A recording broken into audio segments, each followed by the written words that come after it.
오늘 나누실 하나님 말씀은 사무엘상 16장 1절에서 13절까지 말씀입니다. 여호와께서 사무엘에게 이르시되 내가 이미 사울을 버려 이스라엘 왕이 되지 못하게 하였거늘 내가 그를 위하여 언제까지 슬퍼하겠느냐. 너는 뿔에 기름을 채워가지고 가라. 내가 너를 베들레헴 사람 이새에게로 보내리니 이는 내가 그의 아들 중에서 한 왕을 보았느니라 하시는지라. 사무엘이 이르되 내가 어찌 갈 수 있으리이까. 사울이 들으면 나를 죽이리이다 하니 여호와께서 이르시되 너는 암송아지를 끌고 가서 말하기를 내가 여호와께 제사를 드리러 왔다 하고 이새를 제사에 청하라. 내가 네게 행할 일을 가르치리니 내가 네게 알게 하는 자에게 나를 위하여 기름을 부을지니라. 사무엘이 여호와의 말씀대로 행하여 베들레헴에 이르매 성읍 장로들이 떨며 그를 영접하여 이르되 평강을 위하여 오시나이까.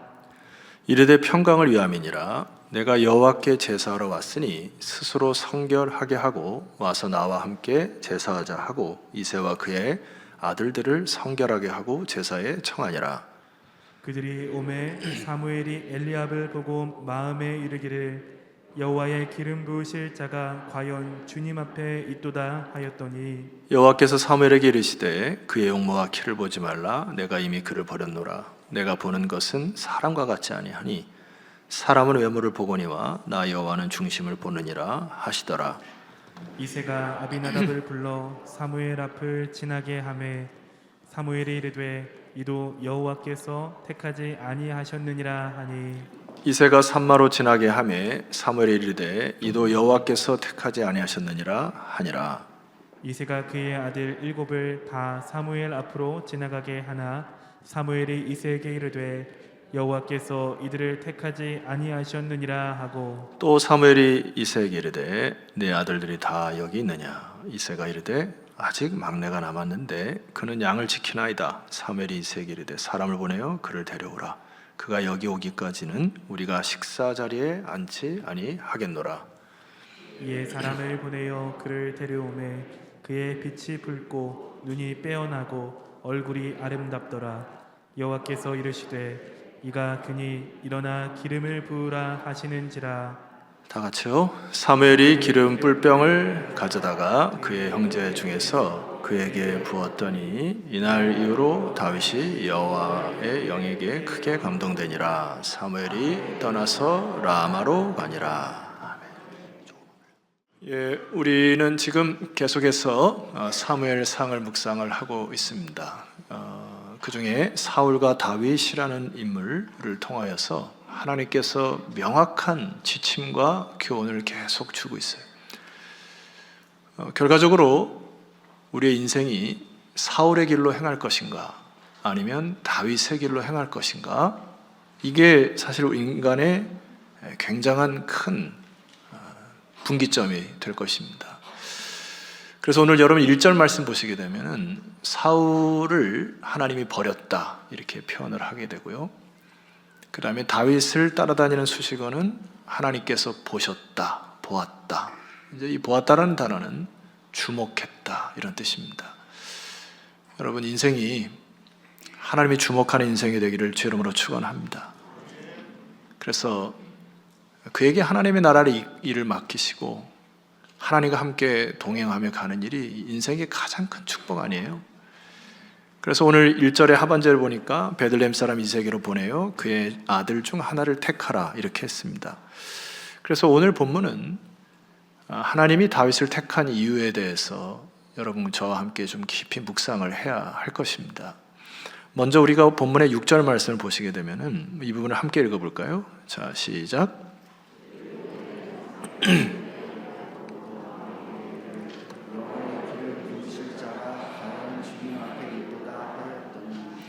자, 여기서 사무엘이 엘리압을 보고 마음에 이르기를 여호와께서 기름 부으실 자가 과연 주님 앞에 있도다 하고 지금 사무엘도 낙점을 한 것이죠. 뭘 봤어요?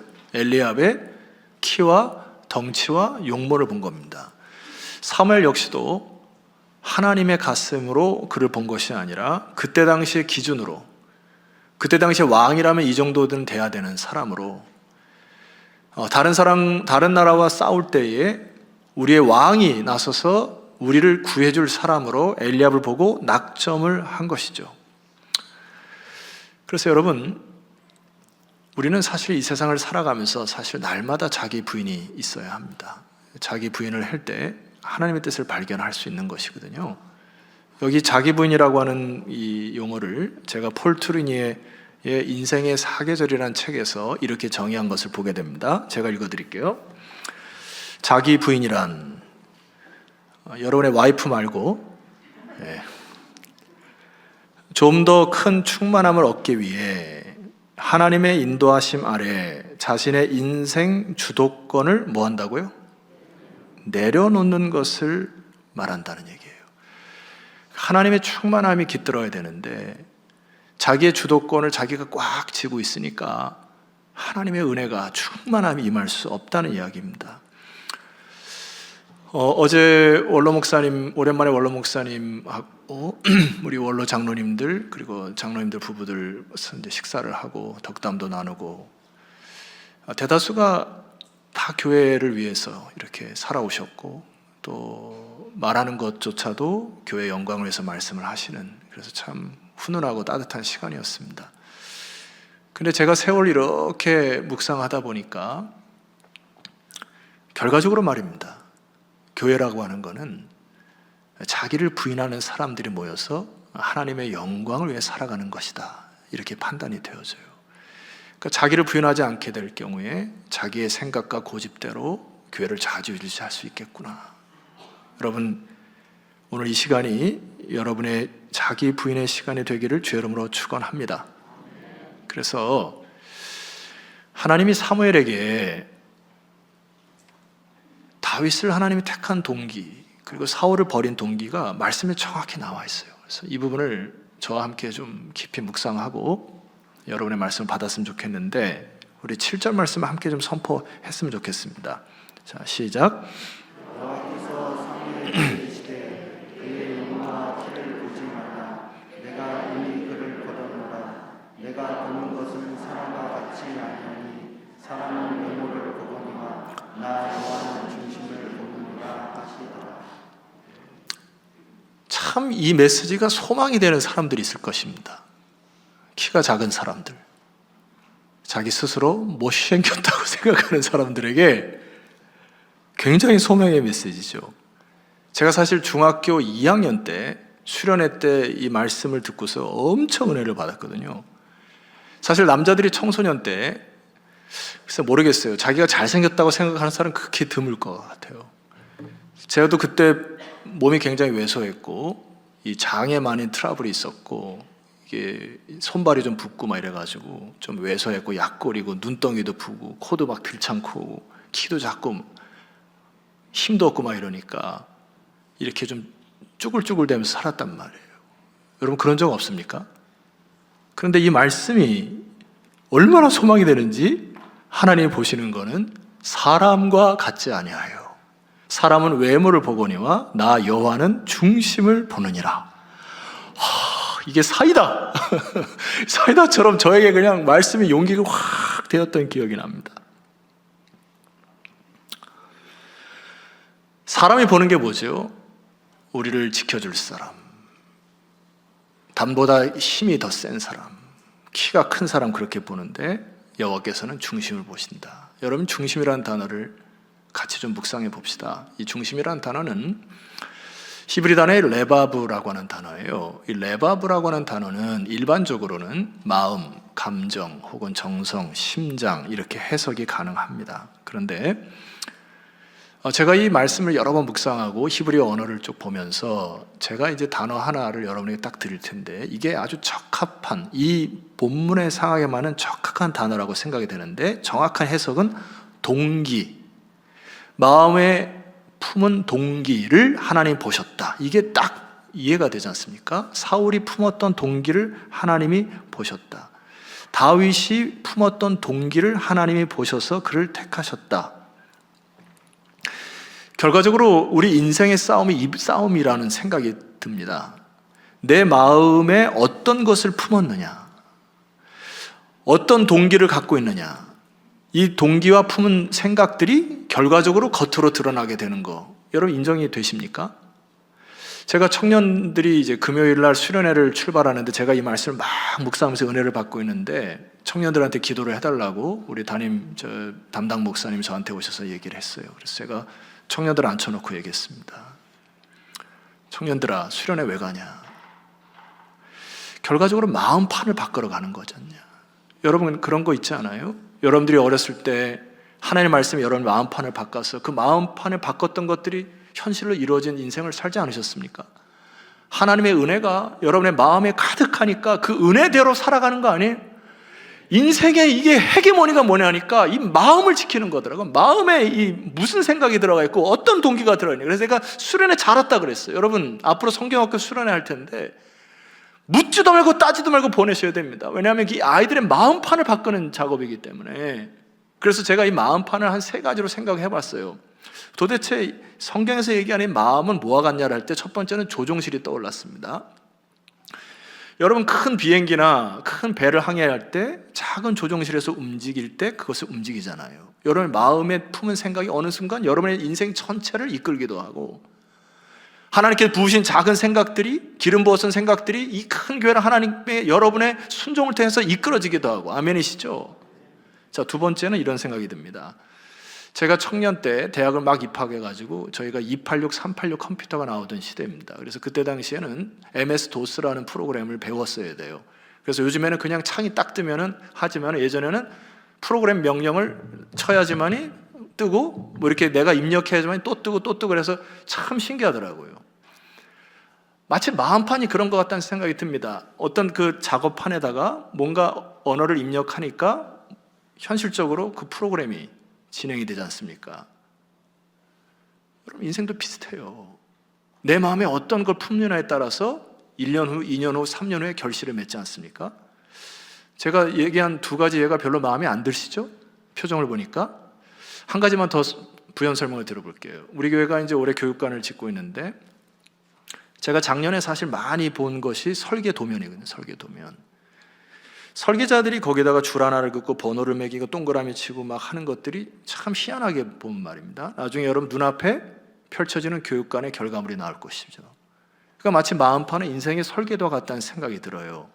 마음판에 어떤 글을 긋고 어떤 마음을 품고 어떤 동그라미를 치고 어떤 부호를 하나님의 기름 부으심을 통해서 이것이 어느 순간 하나님의 역사를 이루는 3가지를 듣는데 뭐가 마음에 드십니까? 하나 더 말씀드려야 되나요? 하여튼 이 마음의 생각을 가지고 오늘 본문 말씀을 통해서 찾아보도록 하겠습니다. 여러분 제가 오스기니스의 소명이라는 책을 여러분에게 소개시켜드렸고, 오스기니스는 우리의 소명을 1차적 소명과 2차적 소명으로 나눴다. 그래서 1차적 소명은 다시 제가 요약해서 정리해드리면 이것입니다. 하나님이 우리를 먼저 부르셨기에 우리 전체가 그분의 소환에 뭐하고? 응답하고 그분을 섬기는 것이 인생의 가장 큰 부르심이다.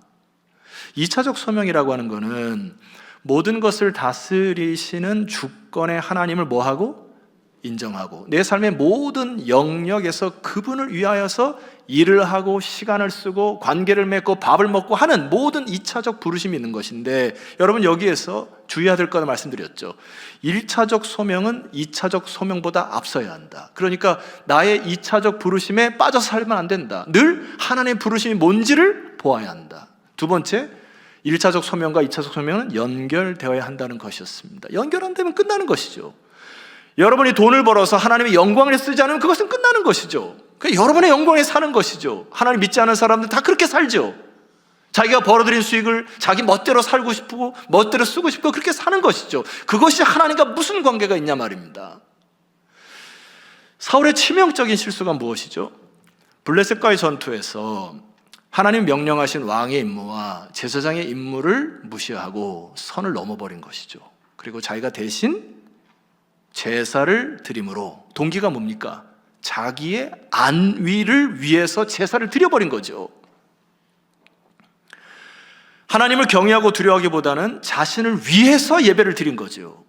이것은 종교라 할 수 있습니다. 여러분 종교가 뭐죠? 자신을 위해서 예배를 드리잖아요. 유교, 불교, 이슬람교 할 거 없이 다 자신의 명예와 성공과 안위를 위해서 예배를 드린다는 말입니다. 자기의 목표와 성취를 위해서 신을 끌어다 맞추는 거잖아요. 사울은 지금 종교화되고 있는 것이죠. 신앙이라고 볼 수 없는 겁니다. 여기에서 2차적 소명이 1차적 소명을 앞서버린 것입니다.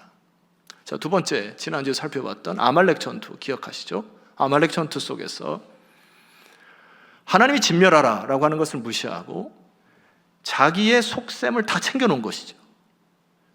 왕을 살려놓고 자기의 이익을 다 추구하고서 겉으로는 하나님을 위한 척한 것이지만은, 다른 말로 하면 명분을 앞세웠지만은 실적으로 이득을 채워서 가는, 하나님의 영광에 산다고 하지만 결과적으로 자기의 이익을 취하는 인생을 산 것이 사울이죠.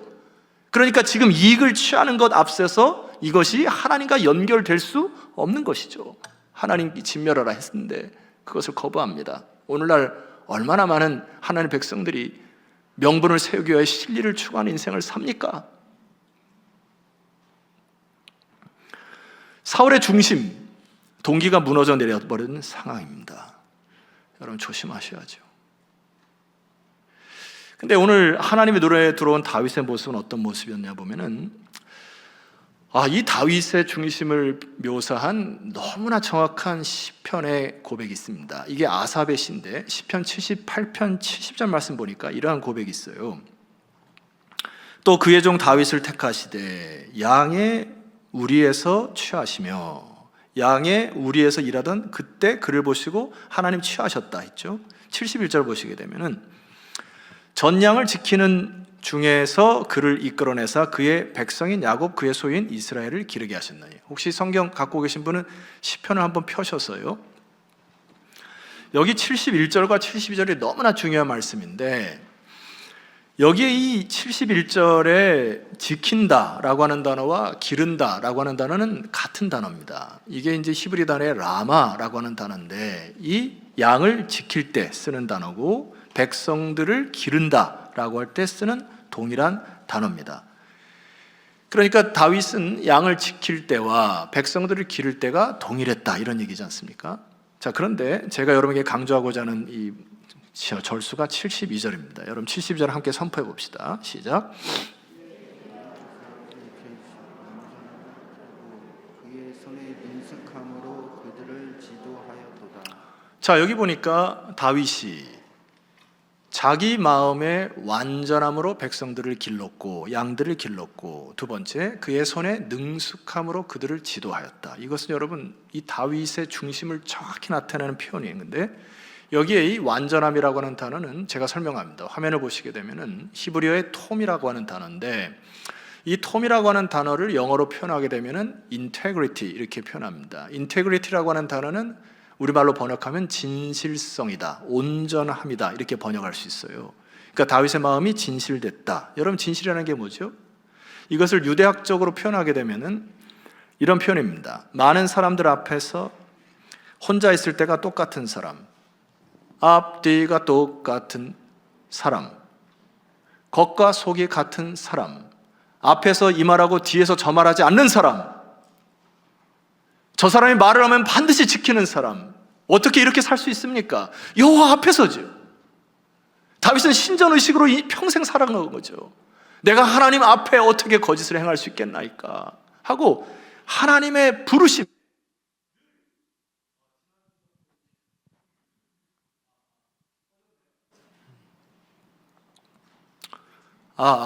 돌아왔네요. 하나님의 부르심에 주파수를 맞춰서 하나님의 first calling, 하나님의 첫 번째 소명에 늘 두려워 떠는 사람, 하나님을 경외했던 사람 다윗입니다. 이것을 다른 말로 표현하면 어떻게 표현할까요? 다윗은 양을 칠 때도 전심전력을 다했다. 백성을 기를 때에도 전력을 다했다. 있는 힘껏 살았다. 여호와 앞에서 살았다. 하나님의 영광 안에서 살았다. 질문 하나 합니다. 생뚱맞은 질문 하나 할게요. 다윗의 몸에 상처가 많았을까요? 적었을까요? 이때 당시에 부자들이 그렇게 많지 않았기 때문에 부자들은 자기 양치기를 데리고 살았지만은 주변에 있는 마을의 양을 치기 위해서 양치기를 고용해서 그 양치기를 통하여 많은 양들을 관리하게 했는데, 이 불량한 양치기들은 사나운 짐승이 나면 도망가는데 이 신실한 양치기들은 사나운 짐승과 싸우단 말이에요. 그러니까 싸우다 보니까 몸에 흔적들이 많이 있겠죠. 그러니까 부자들이 양치기를 고를 때 몸을 벗겨본답니다. 이렇게 벗어봐라. 그러면은 사나운 짐승과 싸웠던 흔적들이 있으면 죄다, 이렇게 얘기했던 시절이 바로 이 시대라는 거예요. 질문해 볼까요? 다윗은 몸에 상처가 많았을까요? 적었을까요? 많았을 것 같아요. 전심전력을 다해서 살았던 삶. 성도로 역질문 한번 해볼게요. 주의 나라와 영광을 위해서 여러분들의 하나님의 나라를 위한 흔적들이 있습니까? 상처들이 있습니까? 내가 하나님 앞에 기도하여 낙타무릇과 같은 굳은 살에 배기셨습니까? 남들이 모르게 하나님의 나라와 영광을 위하여서 손과 발로 뛰면서 여러분 손에 굳은 살이 배기셨습니까? 발바닥에 굳은 살이 배기셨습니까? 혹은 마음에 상처들이 있으십니까? 다 그 상처들이 영광의 별로 될 줄 믿습니다. 우리는 이 시대에 전심전력을 다하는 하나님의 신실한 자들 하나님이 찾으실 것입니다. 두 번째, 다윗은 그의 손에 능숙함으로 그들을 지도하였다. 여기 능숙함이라는 단어는 히브리 단어에 태분이라고 하는 단어인데 영어로 하면은 skillful이라고 하는 단어입니다. 이게 무슨 말일까요? 다윗은 양을 치기 위해서 물맷돌을 늘 연습하고 훈련하였던 사람임을 기억할 수 있습니다. 자, 결론적으로 사울은 거룩한 것을 평범하게 만들어버리는 사람이었지만 다윗은 주어진 일이 하찮은 일이나 왕의 일이나 할 것 없이 한결같이 하찮은 일을 거룩하게 만드는 사람이었다. 하나님 그의 중심의 동기를 보셨다. 여러분의 삶에 이 동기가 다시 회복되기를 주의 이름으로 축원합니다. 제가 한 인물을 소개할 텐데 듣고 잊어버리세요. 이 사람이 하나님을 믿는지 안 믿는지 모르겠지만 제가 한 주간의 동기부여를 받은 한 사람을 여러분에게 소개해드리겠습니다. 참고로 제 친구는 아닙니다. 리차드 몬타네즈라고 하는 사람인데 이 사람이 이 치토스 이 회사에 중졸로 들어가서 공장 청소 일을 하다가 사실 부사장의 직급까지 오르는 입대 전적의 인물로 오늘날 수많은 대학의 강연을 다니는 사람 중에 하나입니다. 어떻게 이 사람이 부사장까지 승진했냐 했을 때 어느 날 한 그룹 회장이 와서 공장 직원들에게 이렇게 얘기를 했답니다. 너희들이 이 일을 할 때 마치 주인의식을 가지고 일을 해라. 이런 얘기가 이 사람의 마음판에 심겨진 거예요. 그러니까 다른 사람들은 이렇게 생각했죠. 저 회장이 또 꼰대 일을 하는구나. 네가 주인이지 내가 주인이냐? 월급이나 올려줘라. 뭐 이렇게 생각하는 그 순간에 이 사람은 주인처럼 일을 하라고 하는 마음에 신비에 그걸 새긴 거예요. 근데 어느 날 공장이 멈춰가지고 여러분 치토스 드셔본 분 계시죠? 치토스에 뭐가 뿌려져 있죠? 치즈가 뿌려져 있잖아요. 근데 치즈가 멈춰가지고 이제 그냥 맨 과자만 나와가지고 이제 이것을 허탕치니까 집에 가져갔답니다. 가져가서 이걸 어떻게 해볼까 하다가 이 사람이 멕시코 사람이거든요. 그러니까 멕시코 길거리 음식에 그 아주 매콤하고 향신료 나는 이 소스를 거기다 발라 먹어보기도 하고 이렇게 하다가 너무나 맛있으니까 회장한테 전화를 한 거예요. 공장 청소부가 뭘 가지라고 했으니까 주인의식을 가지라 했으니까. 그래가지고 회장이 전화를 받아가지고 그 사람의 의견을 받아들이다 보니까 창의성이 이 사람이 엄청 뛰어가지고 마케팅의 대부로 성장을 하는 게 있습니다. 강연하다가 많은 대학생들이 질문해요. 당신이 박사학위가 없는데 어떻게 이런 강연을 하실 수가 있습니까? 하는데 이 사람의 한 유명한 얘기가 있습니다. 사실 나 PhD, 박사학위가 있습니다. P, 저는 poor, 가난해 봤고요. H, hungry, 나는 굶어서 봤고 마지막 D, determined, 결의가 있었거든요. 당신들이 없었던 나는 가난했었고 배고파 왔었고 그 배고픔 속에서 일어나고자 하는 결의함으로 당신들이 가진 박사학위가 무슨 유익이 있습니까? 뭐 이런 이야기 아니에요? 성도 여러분, 박사학위 있습니까? 이 박사학위를 일전에 한번 제가 말씀드렸지만은 사실 박사를 딴다는 게 좋은 것만은 아니더라고요. 왜냐하면 한쪽밖에 모르는 융통성 없는 사람이 될 확률이 높다. 그리고 굉장히 교만할 수 있다. 자기가 모든 것을 다 아는 것처럼 근데 제가 일전에 말씀드렸죠. PhD의 약자가 permanent, 영원한 head, 머리, damage, 손해를 입는다. 한쪽밖에 모르는 사람이 될 수 있다. 제가 오늘 아침에 샤워하면서 하나님, 이 PhD가 어떻게 해석이 가능합니까? 내가 이제 기도하면서 이제 했거든요. 여러분 박사학위 없으시죠? 제가 오늘 박사학위 드릴게요.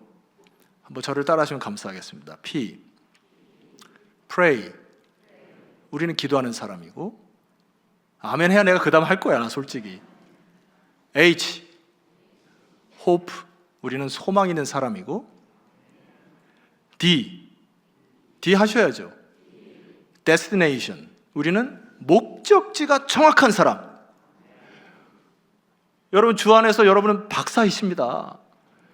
기도하실 수 있고요, 소망이 있고요, 이 길 끝에 주님 서 계시니 세상의 박사 부러워하지 마시고 하나님 나라의 박사 되시기를 소망합니다. 우리 옆지척에 한번 고백하고 넘어갑시다. 아, 박사이시군요. 아, 박사셨군요. 기도할 수 있고, 여러분 소망 있으시고, 주님 만날 그날 목적지 확실하시죠? 여러분 주 안에서도 박사십니다. 박사세요. 두 번째로 살펴볼 이 사울의 패착이 있습니다. 경고하심을 받는데도 그것을 무시해요. 가볍게 여깁니다. 보실까요? 사무엘상 15장을 한번 가보시게 되면은, 한번 펴보십시다. 사무엘상 15장 24절 보면은, 사울이 사무엘에게 이르되 내가 범죄하였나이다 하고 죄를 고백하고 회개하는 것 같으나, 여기까지입니다. 사울은. 그 다음 보면은 변명의 일색이에요. 내가 여호와의 명령과 당신의 말씀을 어긴 것은, 이유를 대는 것이죠. 내가 백성을 두려워하였고 그들의 말들을 청종하였으므로 백성들에게 토스를 해버리기 시작합니다. 그래 25절 보니까 청하오니 지금 내 죄를 사하고 나와 함께 돌아가서 나로 하여금 여호와께 경배하게 하소서 하고 신앙 있는 척 하지만은 30절로 쭉 내려가시게 되면은 사울이 이르되 내가 범죄하였을지라도 이제 청하옵나니 내 백성의 장로들과 이스라엘 앞에서 나를 뭐하라 해달라고요? 높여달라고요. 변명의 일색입니다. 여러분, 자기의 왕위의 지위를 유지할 수 있는 계산이 깔려 있으므로 죄에 대한 질책이 들어왔을 때 그 센서를 뭉개버리는 사람이 사울이었다. 죄의 센서가 고장나면 큰일입니다. 센서를 어떻게 돌이킬까요? 회개밖에 없습니다. 주 앞에 돌이키시라고요. 회개하시라고요. 그래서 마음의 양심을 다시 정상적으로, 마음의 판을 정상적으로 돌이키셔야 된다고요. 사울은 그걸 못했어요. 근데 다윗은 다릅니다. 이때 당시에 다윗은 왕으로서 한 장수를 전장에 보내서 죽이는 거 아무 질책도 없었던 시대고요, 첩을 들여도 뭐 누가 뭐라고 하지도 않았던 시대인데, 나단 선지자가 다윗에게 와가지고 다윗의 죄를 지적하니까 무릎 꿇습니다. 이게 사울과 다윗의 큰 차이잖아요. 여러분 보세요. 시편 51편 5절, 그가 죄악을 짓고서 조그만 모니터 올려주시면 감사하겠습니다. 내가 죄악 중에서 출생하였으며 어머니가 죄 중에서 나를 잉태하였나이다. 보소서 주께서는 중심이 진실을 원하시오니 내게 지혜를 은밀히 가르치시다 하고 7절을 우리 함께 선포해 봅니다. 시작. 무슬초로 나를 정결하게 하소서. 내가 정하리이다. 나의 죄를 씻어 주소서. 내가 눈보다 희리이다. 이거를 메시지 성경은 이렇게 기록되어 있어요. 주님의 세탁기에 나를 담그소서. 이 몸이 깨끗해져 나오리이다. 나를 비벼 빠소서. 내가 눈같이 희게 살아가리이다. 여러분 옷을 직접 빨아서 입어본 경험들이 있으시죠? 한 주일 동안에 막 때에 묻었던 거, 어렸을 적에 개울가에 가가지고 방망이를 두들겨서 엄마 옆에서 깨끗이 빨아가지고 그것을 널어서 깨끗하게 입었을 때 마음이 나도 모르게 청결해집니다. 제가 루틴적으로 하는 일 중에 한 가지가 토요일 날 이제 저녁 식사를 하고 한 1시간 남짓을 청소를 합니다. 물론 제가 뭐 아내를 도와주는 것이 많지는 않지만은 하나님 앞에서 한 주간을 마감하면서 방들을 정리하고 쓸고 닦으면서 그렇게 하고 나면은 몸은 피곤하지만은 굉장히 청결함을 느껴지게 되죠. 마음의 준비가 되고. 하물며 말입니다. 평생 동안 여러분들이 죄를 짓고 갈등을 일으키고 쌓았던 많은 죄의 무게와 제 책임들을 그냥 방치해서는 안 됩니다. 우리가 수련회나 예배 시간에 하나님께 기도를 해서 성령께서 여러분의 마음을 만져주셔가지고 그 죄로부터 해방되고 묶여졌던 관계가 풀어질 때 얼마나 평강스럽고. 여러분, 이 죄에 대한 오염과 무게를 놔두셔서는 안 돼요. 물론 우리가 주님께서 허락하신 예수 그리스도의 십자가를 통하여 우리는 죄 사함을 받은 사람들이고 하나님의 의의 옷을 받은 사람들 맞습니까? 하나님의 의의 옷을 입은 거 맞아요? 하나님의 의의 옷을 입었다고 하는 것은 절대적으로 내가 죄를 짓지 않는다고 하는 것과 등식이 성립되지 않아요. 내가 의의 옷을 입고 받아도 죄를 질 수 있다는 얘기죠. 예수 그리스도의 공로를 힘입어 하나님께 나아가 죄를 토해서 회개의 영을 부어받는 것이 우리의 인생이지, 내가 의의 옷을 입었다고 해서 평생 죄를 안 짓는다는 얘기가 아니죠. 예수님께서 이런 얘기를 하십니다. 이미 목욕한 자는 발밖에 씻을 필요가 없느니라 온몸이 깨끗하니라. 이게 무슨 말이에요? 너가 성령을 통하여 하나님의 의의 옷을 입었으면 온몸이 깨끗한데 일생을 살아가다 보면 손과 발이 더러워지지 않니? 하루하루 살아가면서 너가 지었던 손과 발에 지었던 죄를 씻어서 마음에 있는 모든 것들을 깨끗이 하여 하나님 앞에 나와서 그 죄의 사함의 은혜를 받고 그렇게 살아가도록 우리 주님께서도 말씀하십니다. 그래서 여러분, 하루하루 혹은 매주 여러분의 삶에 죄에 대한 오염과 죄 책임, 이런 것들을 주 앞에서 토해내고 회개함 받는 시간 되시기를 주의 이름으로 축원합니다. 마지막으로 드려야 할 말씀이 있어요. 지금까지 사울 왕이 가졌던 동기, 그리고 다윗 왕이 가졌던 동기를 여러분과 살펴보았습니다. 그렇다면은 이 마음의 상태를 어떻게 해야 될까를 우리가 잠언서를 통해서 좀 교훈을 받아야 되는데, 이 부분을 여러분 아시기 때문에 한번 큰 소리로 선포해 봅니다. 자, 시작. 모든 지킬 만한 것 중에 더욱 내 마음을 지키라. 생명의 근원이 이에서 남이니라. 이 말씀은 두 가지를 강조하는 것이죠. 마음을 지키면은 생명의 근원이, 생명의 힘이, 생명의 원천이 솟아난다는. 그래서 우리 크리스찬들은 그 힘을 가지고 사는 거죠. 나의 의지나 이런 걸 사는 게 아니라 성령의 기름 부으심을 받아서 마음을 지킬 때 생명의 근원이 여기서 터져 나와서 그 힘으로 살아가는 것이 그리스도인인데, 아까 말씀드렸죠. 우리의 마음은 조정실과 같기도 하고 설계 도면 같기도 하고 프로그램을 판을 짜는 것과 같은데, 여러분, 우리가 마음을 지켜야 되는 것이 있습니다. 여러분, 그 다음 말씀 여러분들이 많이 모르시는데 24절 말씀 보세요. 구부러진 말을 내 입에서 뭐하라고요? 버리고 삐뚤어진 말을 내 입술에서 뭐하라고요? 멀리하라고요. 이 말이 다른 사람의 마음판을 망가뜨린다는 얘기고, 여러분들이 부정적인 언어나 나도 모르게 독한 언어를 자꾸 쏟아내게 되면 어느 순간 여러분 마음의 프로그램이 독하고 악한 것으로 꽉 쌓여서 마음을 지키지 못하는 상태가 되니까 이런 독한 말이나 악한 말들을 문 앞에서 차단시키라는 얘기죠. 아멘입니까? 두 번째, 25절. 내 눈은 바로 보며 내 눈꺼풀은 내 앞을 곧게 살펴라. 뭘 주의하라고요? 보는 것을 주의하시라는 얘기예요. 음탕하고 음란한 것을 계속 보면 그 음란한 영이 여러분의 마음에 와서 자리 잡습니다. 어느 순간 그 음란한 영이 나도 모르게 결실을 맺게 되게 돼 있어요. 내가 무엇을 보느냐에 따라서 마음의 판이 달라진다는 얘기죠. 무엇을 보느냐에 따라서 그 언어들이 여러분 마음속에 들어와서 프로그래밍 되어가지고 나도 모르는 사회에서 프로그램화 된다는 이야기죠. 그러니까 여러분 보는 것을 주의하셔야죠. 지키십시오. 세 번째, 26절. 내 발이 행할 길을 평탄하게 하며 내 모든 길을 든든히 하라. 27절 다 같이 선포합니다. 시작. 자로나 우로나 치우치지 말고 내 발을 악에서 떠나게 하라.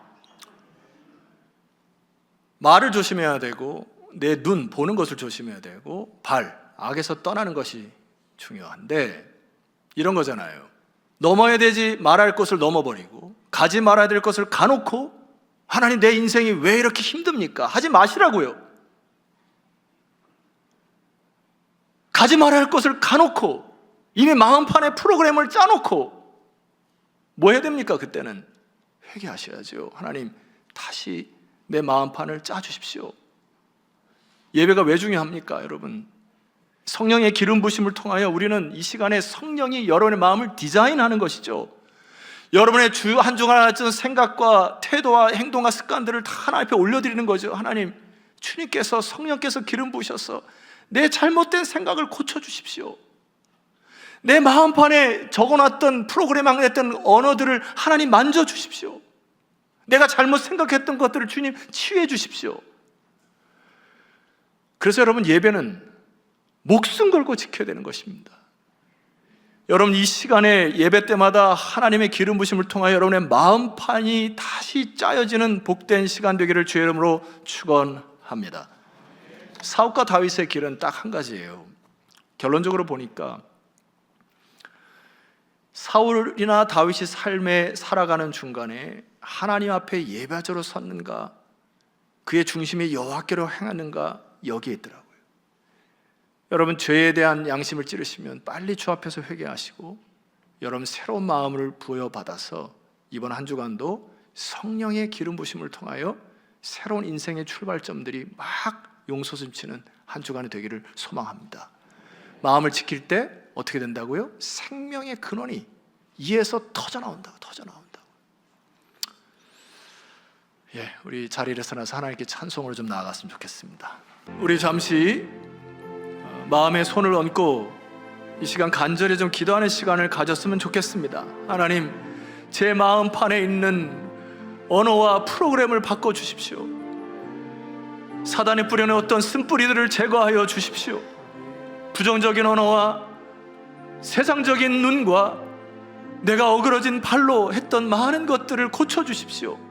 그래서 나의 인생에, 우리 가정에, 내가 섬기는 부서에 아름다운 주의 나라, 평강의 나라 임할 수 있도록 허락하여 주십시오라는 제목으로 우리 잠시 하나님께 간절히 기도하는 시간을 갖도록 하겠습니다. 기도하겠습니다.